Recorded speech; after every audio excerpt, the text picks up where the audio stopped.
There's a lot of talk about when should somebody take their Social Security. Do you need it? Do you want it? And then there's the other side, was the people that are supposed to pay you. Now, on the people that are supposed to pay you, they themselves are telling you that they're insolvent. And they themselves are trying to convince you to wait. Not because it's the best thing for you, but because they're insolvent and they don't have the money.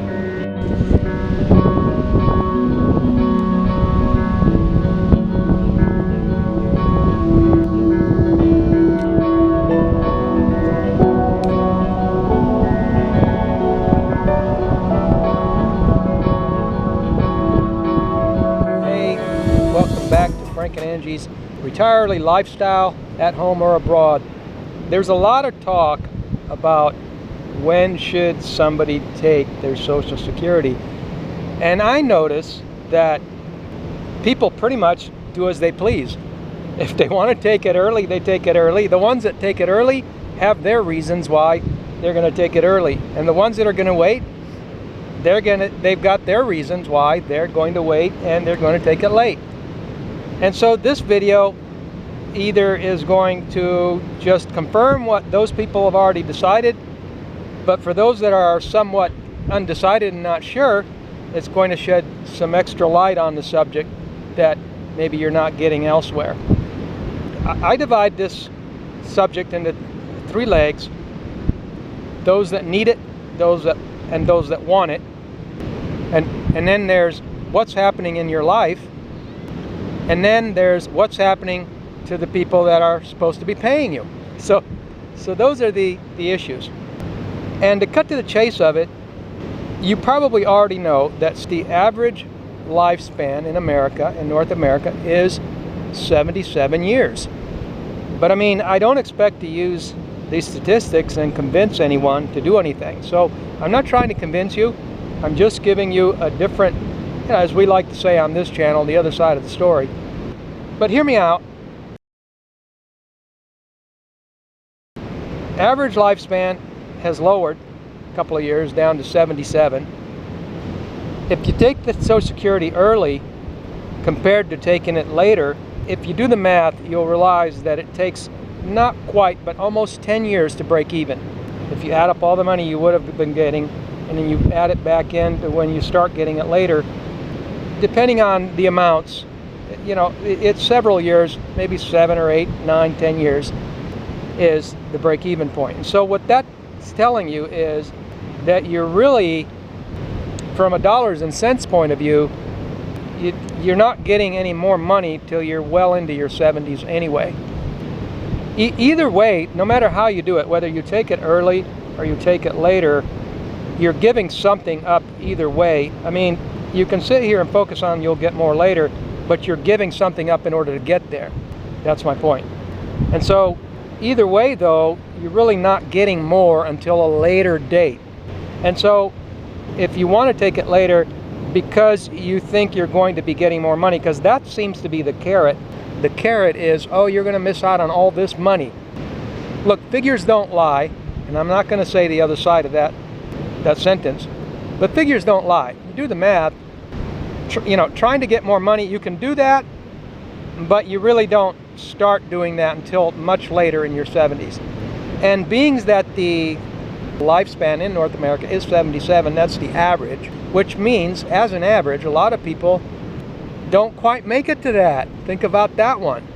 A lot of people aren't going to make it to that. On my ledger of people I've known in my life, my friends and family, my dad died at 64, my mom died at 76, and I have friends that died at 56, at 60, at 71. I had one friend that made it to his 90s. Here's the thing about the 90s. Only 5% of people that take Social Security are going to make it to their 90s. Everyone wants to believe that they have a crystal ball, that they're going to live till they're 90. Let me tell you, from somebody that has made health a lifelong pursuit of knowledge and study, I'm talking about myself. I've been studying natural health since I was a teenager. It's been an ongoing, lifelong pursuit of mine. And I know how to keep myself healthy. And you see, we don't buy insurance. This video is not about us, but just to use this as a guinea pig's example.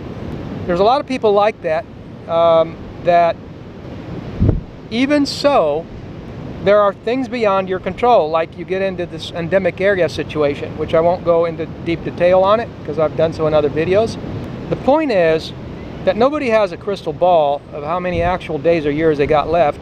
And I know that people want to believe that they're all going to live till 95 or 100, but the statistics say, and the video is not about statistics, but just to say that this particular statistic is it tells a story. If only 5% of people that, retirees make it to their 90s, well, that's something to consider.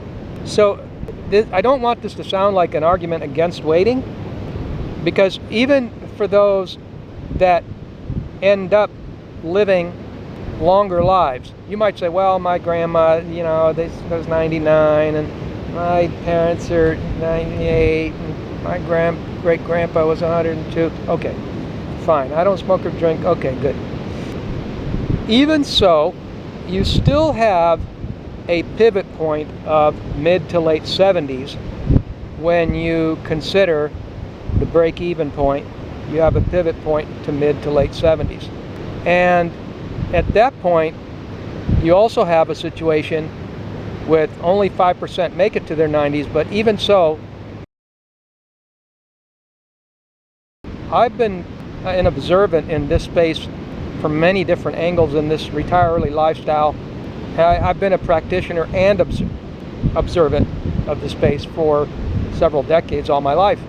And one aspect of my observation has to do with later in life, end of life. And so for those that depend on institutional health care and depend on third parties to give them health care, and I'm talking about health care here, not accidents, and don't really make an effort to live healthy. And then there are those that do make an effort. And generally speaking, you're looking at maybe a 10-year period of feebleness.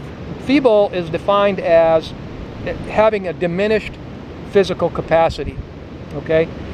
And then for the first group, where they did take care of their health, and they made an effort, their feeble years consist of perhaps less activity, but they don't fall into an acute feebleness. So the acute feebleness is where a person isn't doing anything at all for themselves, yet they're still alive.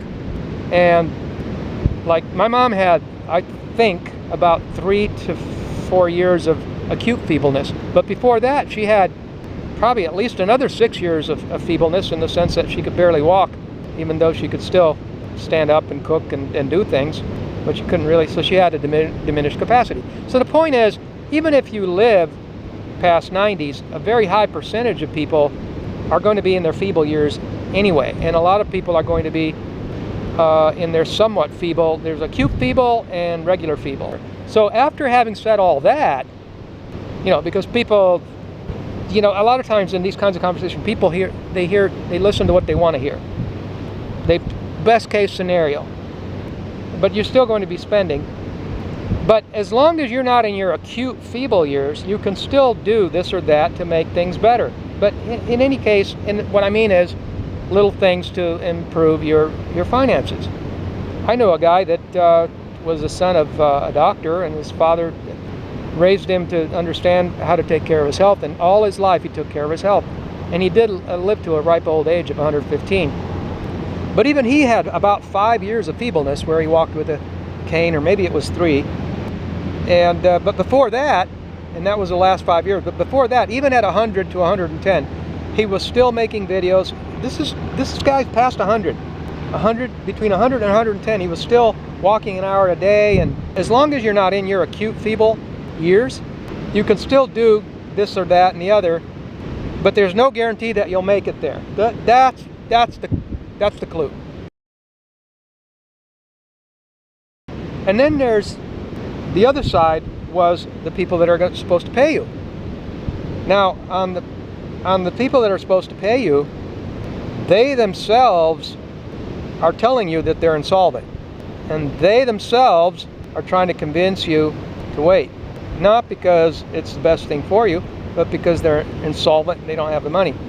It's politically catastrophic because they keep saying, and I think it's some people say, well, it won't happen.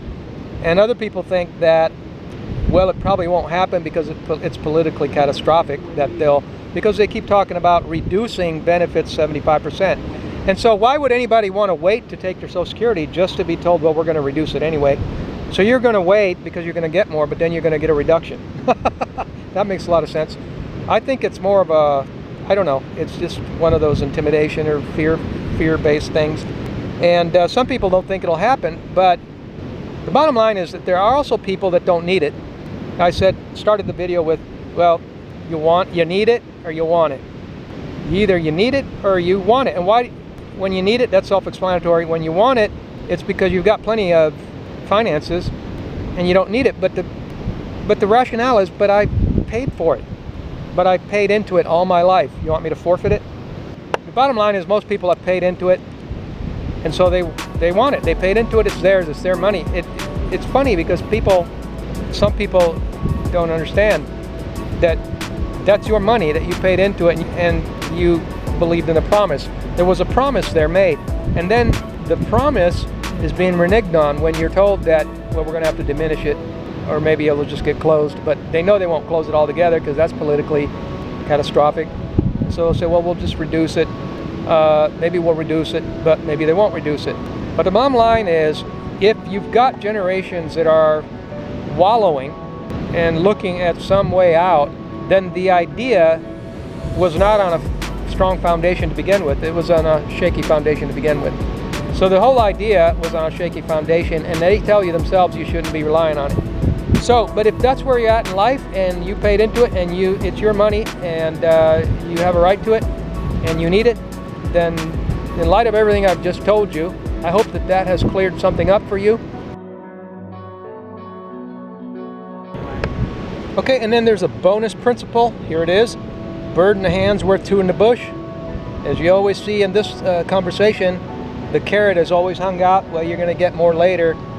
When that's part of the conversation, then you know that there's a manipulation going on, because bird in the hand's worth two in the bush.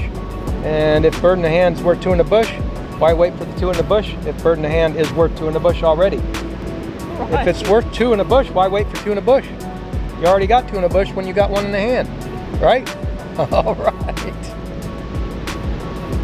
Thanks for coming to the video and have a wonderful day.